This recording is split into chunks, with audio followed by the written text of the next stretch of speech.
আসসালামু আলাইকুম। নাজাজ ওয়ার্ড থেকে চলে আসলাম। আমি ওর মাম্মি।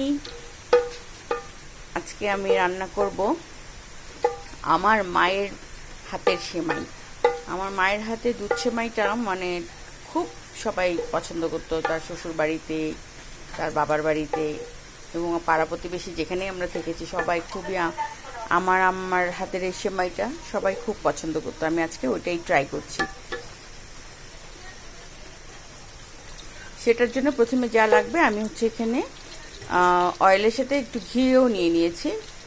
ঘিটাই মেইনলি, ঘি দিয়েই করা হয়, কিন্তু এখন আমরা ঘিটাকে একটু অ্যাভয়েড করি, সবাই একটু স্বাস্থ্য সচেতন হয়েছে সেই জন্য। কারণ সবার বাসায় প্রেশারের রোগী আছে, আমার বাসায়ও আছে, মুরব্বি আছে, সবাইকে একটু এগুলো মাথায় রেখেই যে কোনো কিছু রান্না করতে হয়। আমি এখানে দারচিনি, এলাচ দিয়ে দিয়েছি।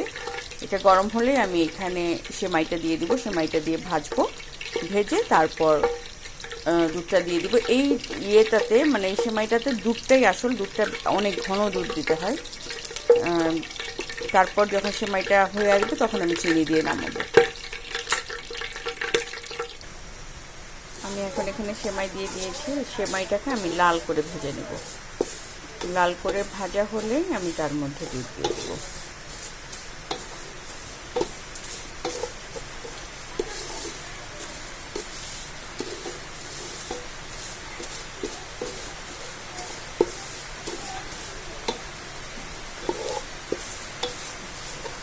তো আমি এরকম করে এটাকে লাল করে ভেজে নিই। ততক্ষণ অপেক্ষা করবো লাল হওয়া পর্যন্ত। সেমাইটা লাল হয়ে গেছে, এখন আমি এর মধ্যে দুধ দিয়ে দেব। এই যে আমি দুধ দিয়ে দিলাম।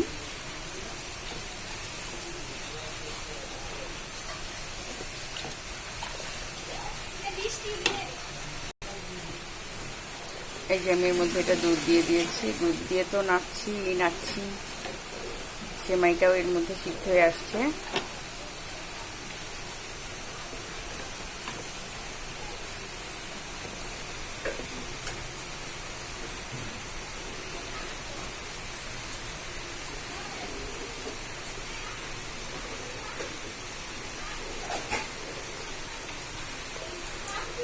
সিদ্ধ হয়ে আসলে আমি এটাতে চিনি দিয়ে তারপর নামিয়ে ফেলবো। আমি এখানে 2 কাপ পরিমাণ চিনি দিয়ে দিলাম।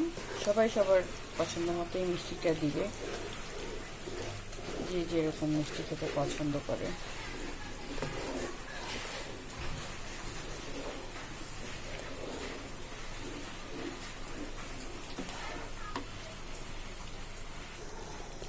সেমাইটা এখন হয়ে আসছে, এরকম ঘন হবে এটা।